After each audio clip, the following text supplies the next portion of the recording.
Hi everyone, welcome back to my YouTube channel. इस video में हम सीखेंगे केक से रिलेटेड इडियम्स और मैं आपको बहुत ही इजी वे में ये सिखाऊंगी। और उन सभी इडियम्स का इंग्लिश मीनिंग मैंने लिख के रखा है और उसका हिंदी मीनिंग मैं आपको बताऊंगी, जिससे हमें इजीली याद हो जाएगा वो और हमें इजी होगा उसे दिमाग में रखने में। सो बिना देर किए हुए हम स्टार्ट करते हैं वीडियो को। वंस केक इज डॉ, इसका मतलब होता है जब किसी का कोई काम, कोई एक्शन फेल हो जाए, डिजायर्ड रिजल्ट पाने में, जो रिजल्ट चाहिए था वो रिजल्ट जब ना मिले, तो इडियम का हम यूज करेंगे once cake is dough. A share of the cake और a slice of the cake, दोनों का एक ही मीनिंग होता है। ये स्पेशली यूज किया जाता है मनी और प्रॉफिट शेयरिंग से रिलेटेड ये ज़्यादा यूज होता है।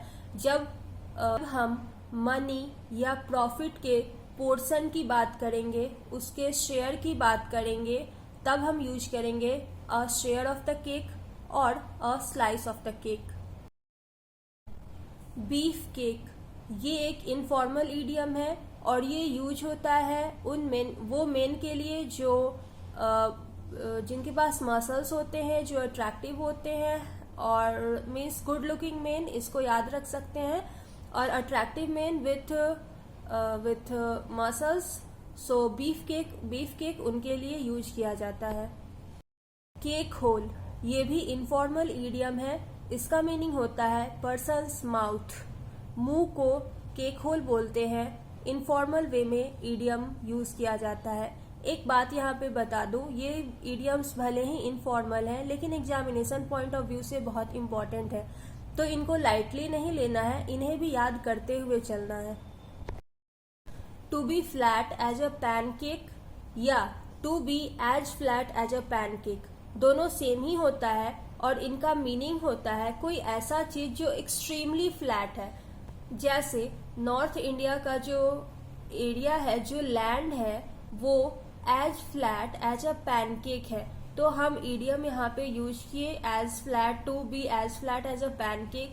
तो कोई ऐसा चीज जो बहुत फ्लैट है, एक्सट्रीमली फ्लैट है, तो उसके लिए हम यूज करते हैं to be flat as a pancake या to be as flat as a pancake. दोनों एक ही होता है, दोनों का मीनिंग हुआ कोई ऐसा चीज जो एक्सट्रीमली फ्लैट है।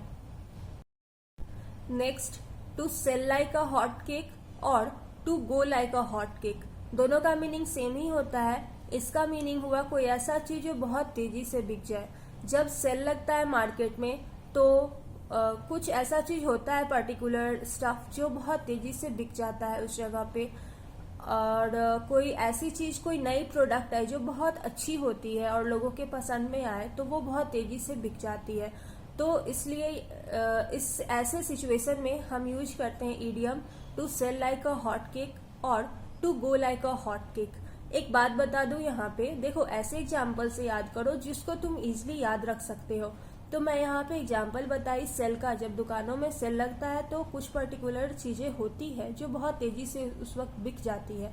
या जब मार्केट में कोई चीज नया लॉन्च होता है, कोई भी नया प्रोडक्ट, तो कोई प्रोडक्ट ऐसा होता है जो कस्टमर को इतना पसंद आ जाता है कि वो बहुत तेजी से बिक जाता है, उसका डिमांड बहुत अधिक होता है। तो यहाँ पे यूज किया जाएगा to sell like a hot cake और to go like a hot cake. A piece of cake और केक वॉक, ये दोनों दो अलग अलग इडियम है, ये याद रखो। अ पीस ऑफ केक और केक वॉक, ये दोनों दो अलग अलग इडियम है और इन दोनों का ही मीनिंग होता है कोई ऐसा काम जो करना बहुत आसान हो, बहुत इजी हो, तो उनके लिए हम कहेंगे अ पीस ऑफ केक और अ cake walk. Next, cake and L, ALE को पढ़ेंगे एल। देखो ये याद करना मेरे लिए थोड़ा मुश्किल था, तो इसे मैं थोड़ा इजी बनाई आप लोगों को समझाने के लिए, तो मैं समझाती हूँ यहाँ पे और इजी बनाने का प्रयास करती हूँ। इसे याद करना आप लोगों के लिए मुश्किल नहीं होगा। केक का मीनिंग आप लोग जानते हैं और एल एक टाइप का ड्रिंक होता है जो बियर से रिलेटेड होता है, या शायद बियर ही को ही कहते हैं। अब यहाँ पे वेस्टर्न कंट्री से रिलेट करो। किसी भी वेस्टर्न कंट्री में जब सेलिब्रेशन होता है तो वहाँ पे केक जरूर होता है और बियर जरूर होता है। तो बियर को एल से कन्वर्ट कर दो, केक एंड एल, ठीक है। तो जब भी कोई गुड सिचुएशन होगा लाइफ का, कोई इंजॉयमेंट होगा, कोई सिचुएशन, कोई अच्छा सिचुएशन होता है, सेलिब्रेशन होता है, तो वेस्टर्न कंट्री में केक एंड एल जरूर रहता है उनके सेलिब्रेशन में। तो इडियम है केक एंड एल, तो इसका मीनिंग हुआ good time of life, enjoyment, celebration. तो इजी हुआ याद करना, इसको ऐसे ही याद रखो। केक को हम लोग जानते हैं, और ale means a kind of beer, तो cake and ale means good thing of life और a good part of life, और इंजॉयमेंट करना, सेलिब्रेट करना, इस केक एंड एल इडियम का मीनिंग होता है। Next, icing on the cake और the frosting on the cake, दोनों दो अलग अलग इडियम है और दोनों का मीनिंग सेम ही होता है, the icing on the cake और the frosting on the cake. The icing on the cake और the frosting on the cake का मीनिंग होता है कि कुछ अच्छा सिचुएशन है और उसमें कुछ और अच्छा हो जाना। अब इसका एग्जाम्पल समझो, आपको नई नई जॉब मिली और ऊपर से आपका बॉस भी बहुत अच्छा निकला, बहुत कोऑपरेटिव निकला, तो तो यहाँ पे यूज करेंगे the icing on the cake और the frosting on the cake. Next समझ लो, आप कहीं अनजान जगह जा रहे हो, कहीं पढ़ने जा रहे हो, कहीं कुछ जॉब पे जा रहे हो या कुछ भी करने जा रहे हो, बहुत अनजान जगह है, आप वहाँ नहीं गए हो कभी, लेकिन आपको वहाँ रहने जाना है, और बाय कोइंसिडेंस वहाँ पे आपको आपका एक फ्रेंड मिल जाता है जिसके बारे में आपको कुछ पता भी नहीं है।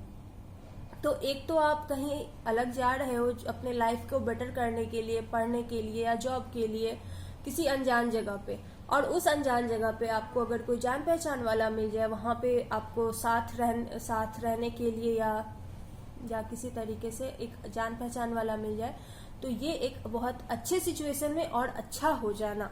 समझ में आई बात? अच्छे सिचुएशन में और अच्छा हो जाना आइसिंग ऑन द केक या फिर the frosting on the cake कहलाता है। The cherry on the cake का मीनिंग भी सेम ही होता है, आइसिंग ऑन द केक और फ्रॉस्टिंग ऑन द केक के जैसा ही। कुछ अच्छा हो रहा है, कुछ अच्छा सिचुएशन है लाइफ का, और उसमें और अच्छा हो जाना, ऊपर से और बढ़िया हो जाना, the cherry on the cake कहलाता है। द केक इज अ लाई, इस इडियम का मीनिंग होता है आपको कोई प्रॉमिस किया गया था रिवार्ड और नहीं मिला।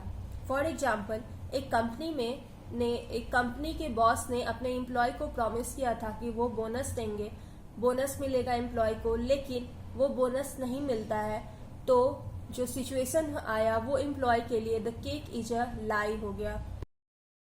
फ्रूट केक, अगेन ये एक इनफॉर्मल इडियम है और इसका मीनिंग होता है कोई ऐसा पर्सन जो वियर्ड है, ऑड है, एक्सेंट्रिक है, उसके लिए हम यूज करेंगे फ्रूट केक।